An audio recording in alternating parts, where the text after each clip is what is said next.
منسجک اس کا کیا مطلب ہے؟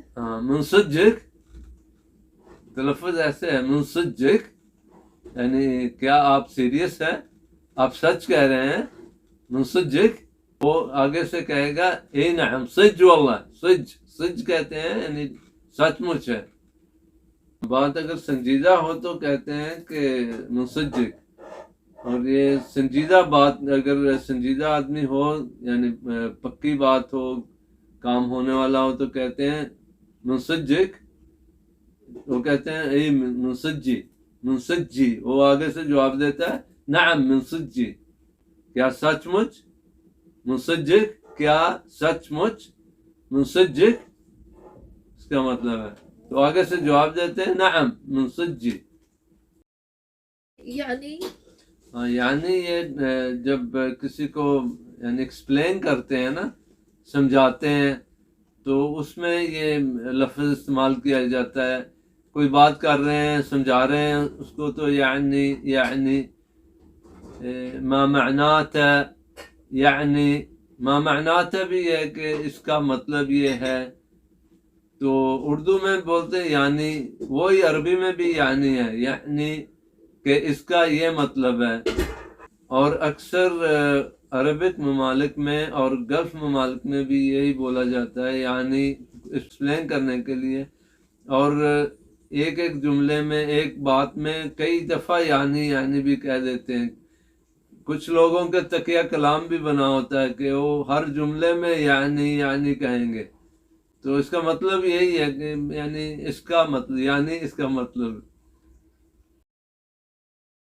ایک ہے خلص. جی، خلص کہتے ہیں کچھ چیز ختم ہو جائے نا تو اس کو کہتے ہیں خلص.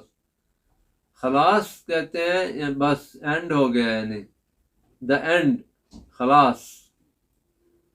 اور خلصنا یعنی کہ بس بھی کرو، یا جیسے پنجابی میں کہتے ہیں میری جان ہی چھڈ. خلصنا میری جان چھوڑو، خلصنا. اور ایک لفظ ہے مسخت ہے یعنی آپ نے تو حد کر دی ہے، مسخت ہے.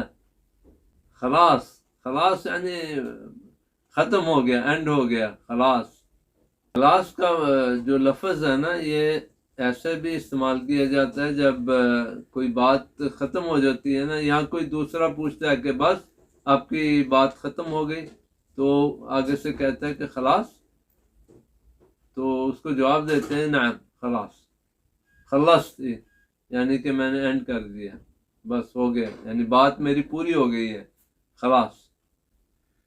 یہاں جیسے ڈن کا بھی مطلب اس سے نکلتا ہے خلاص. سار کا مطلب ہو گیا، ڈن. جیسے کوئی چیز ختم ہو گئی تو اس میں بھی یہ کہیں گے خلاص. ہاں، کوئی چیز ختم ہو گئی اس میں بھی کہتے ہیں خلاص.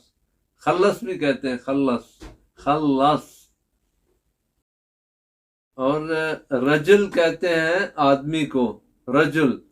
اور فلسطین میں ظلمہ کہتے ہیں، اور سوڈان میں بھی ظلمہ کا لفظ استعمال ہوتا ہے. تو جیسے کہتے ہیں نا لہیا ظلم، نو اومین، جیسے کہتے ہیں نو اومین، لہیا ظلم.